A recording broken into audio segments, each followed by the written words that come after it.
d'avenir.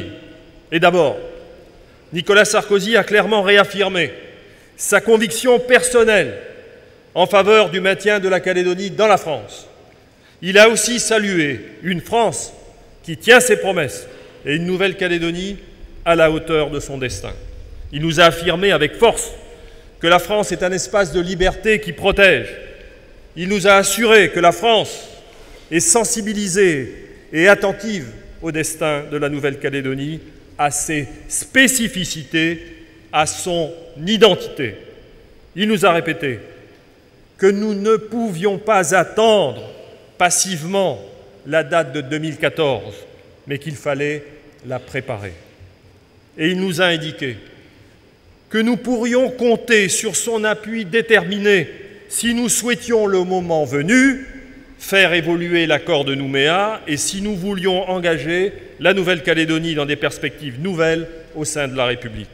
Il nous a affirmé que dans ce cas, l'État répondra présent et il nous a rappelé qu'une telle initiative appartiendrait au comité des signataires qui, dans une démarche consensuelle, souhaitée par les principales forces politiques calédoniennes, pourrait proposer une telle évolution dans des termes qui seraient approuvés directement par les Calédoniens. Eh bien, tout est dit. Nicolas Sarkozy sait où nous voulons aller, il est prêt à nous accompagner, et j'ai la conviction que demain, quand il sera réélu président de la République, nous dessinerons avec lui la Calédonie que nous voulons. C'est avec lui que nous pourrons installer durablement dans la France une Nouvelle-Calédonie largement autonome dans le respect de son identité propre et de sa personnalité.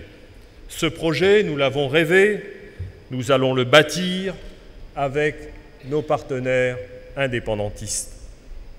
Ce projet d'avenir nécessitera l'adhésion la plus large avant d'être soumis à la consultation de nos populations. Notre projet politique, c'est bien celui-là. C'est celui d'une Nouvelle-Calédonie résolument ancrée dans l'ensemble français. Le maintien de la Calédonie dans la France, c'est la vocation du rassemblement, c'est la vocation de l'avenir ensemble. C'est sa raison d'être.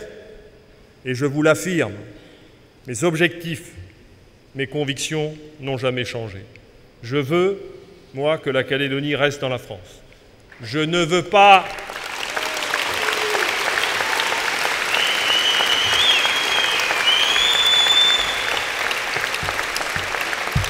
Je ne veux pas d'une petite nation dans la grande nation. Et ne croyez pas ceux qui prétendent le contraire. N'écoutez pas ceux qui essaient de vous faire peur. Ceux qui, sous prétexte qu'ils n'ont pas d'idées, sous prétexte qu'ils n'ont rien à proposer, passent leur temps à déformer, caricaturer et dénigrer nos propositions.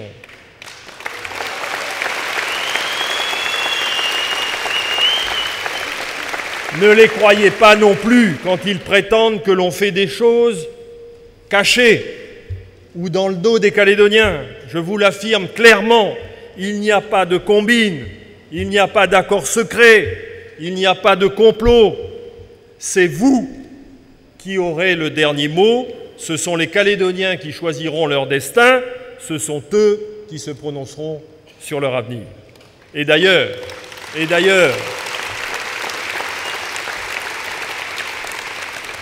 jamais les Calédoniens n'ont été aussi bien informés de la réalité politique et de son évolution.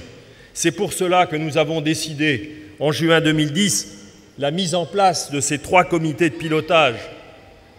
Les personnalités et les élus qui travaillent au sein de ces comités réfléchissent, ils échangent sur le bilan de l'accord, sur l'avenir institutionnel, sur le schéma métallurgique et minier. Les travaux sont publics, ces travaux sont transparents, leurs conclusions permettront à chacun de se déterminer. Le moment venu, vous aurez toutes les cartes en main pour faire votre choix et décider en toute connaissance de cause. Alors la réalité est simple, et j'ai déjà eu l'occasion à plusieurs reprises de vous l'exposer. à partir de 2014, quand la plupart des compétences de gestion auront été transférées, la Nouvelle-Calédonie sera largement autonome. À partir de là, l'accord de Nouméa prévoit un référendum de sortie sur le transfert ou non des compétences régaliennes. Le résultat de ce référendum, il est connu d'avance. En Nouvelle-Calédonie, il n'y a pas, il n'y a jamais eu, il n'y aura jamais de majorité pour l'indépendance. Mais paradoxalement, cette question pèse en permanence sur l'avenir et cette incertitude entretient l'inquiétude. Il faut donc en sortir. Il faut en sortir une bonne fois pour toutes. Il faut que cette question soit tranchée de façon durable. Et pour cela, il faut que nous trouvions ensemble, avec nos partenaires indépendantistes, une solution qui soit acceptée par le plus grand nombre pour construire la Nouvelle-Calédonie de demain. Une Calédonie qui restera forcément au sein de la République, puisque c'est le souhait et la volonté de la grande majorité de la population.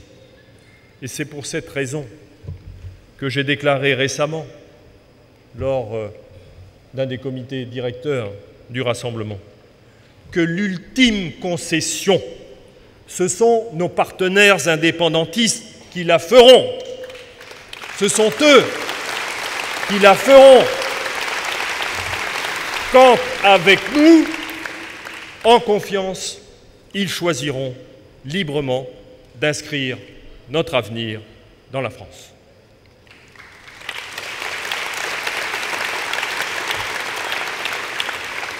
Mais pour trouver une solution, pour trouver cette solution, il faut bien en parler.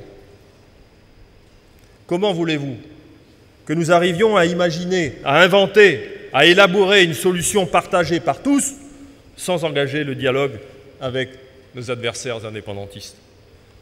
Tout le reste n'est que littérature et mauvaise foi. C'est pour préparer ce dialogue, c'est pour instaurer un climat de confiance, c'est pour assurer la construction de l'avenir que j'ai pris plusieurs initiatives. Ma proposition des 2 drapeaux, d'abord, qui traduit la reconnaissance mutuelle et qui rend visible, sensible, palpable la double identité de la Nouvelle-Calédonie. Ces 2 drapeaux, qui flottent désormais côte à côte, témoignent de notre légitimité réciproque à être présents sur cette même terre. Désormais, de façon incontestable, les uns et les autres, en nous reconnaissant, eh bien, la conséquence, c'est que nous avons aujourd'hui les mêmes droits et les mêmes devoirs sur cette terre.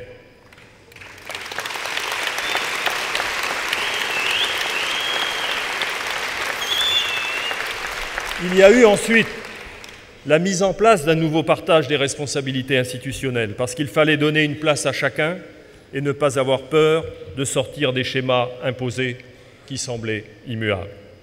Et ces gestes forts ont changé la manière d'appréhender les choses. Ils ont créé un nouveau climat entre nous et nos partenaires de l'accord de Nouméa. Ils ont complètement renouvelé le regard que nous nous portions réciproquement et donc la manière d'aborder la construction de notre avenir. Désormais, grâce à cette nouvelle donne, nous pouvons rechercher une solution institutionnelle innovante qui puisse être acceptée par la très grande majorité des Calédoniens. Cette solution passe par des liens renouvelés avec la République. Elle devra prendre en compte nos spécificités, notre personnalité, notre éloignement géographique, notre double identité française et océanienne, notre amour de la France, de son histoire, de ses valeurs. Cette solution, elle devra nous laisser plus de liberté, mais nous offrir plus de responsabilités. Mais encore une fois, cette solution ne pourra s'établir que dans la France. Mes chers amis, n'ayez pas peur, je vous en prie. Regardez autour de vous. Regardez l'évolution du monde, la transformation de nos sociétés, la mutation de la France et de l'Europe. Dans ces bouleversements généralisés, la Nouvelle-Calédonie doit elle aussi évoluer. Nous devons innover, aller de l'avant. Et elle a pour ça, nous avons pour ça, des atouts considérables. Nous vivons en paix. Notre territoire connaît un développement économique que beaucoup nous envient.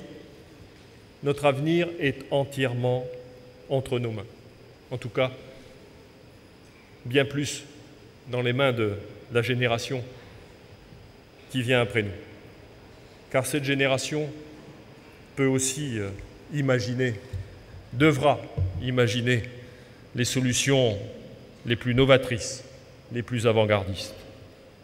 Gardez seulement à l'esprit que ce projet d'avenir, nous devons le préparer avec nos partenaires indépendantistes. C'est à quoi nous appelle l'accord de Nouméa, et c'est comme ça que se bâtira le destin commun. Alors, ce que nous voulons, c'est le meilleur des destins communs.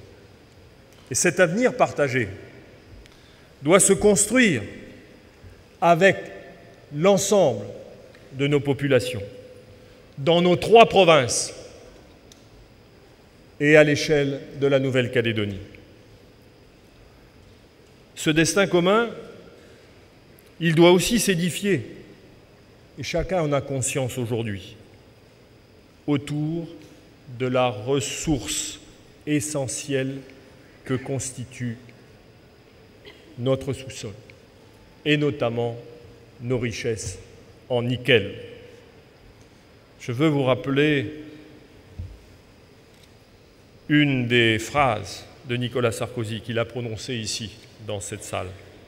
Il a déclaré en août dernier « Nous avons la conviction, j'ai la conviction, nous a-t-il dit, que le nickel, vous savez, chaque mot est pesé, hein, que le nickel est le socle économique sur lequel reposera toute évolution politique. » À ce titre, je voudrais vous parler quelques instants du président de la province Nord, qui se comporte comme s'il était seul au monde et comme si sa province était sa propriété.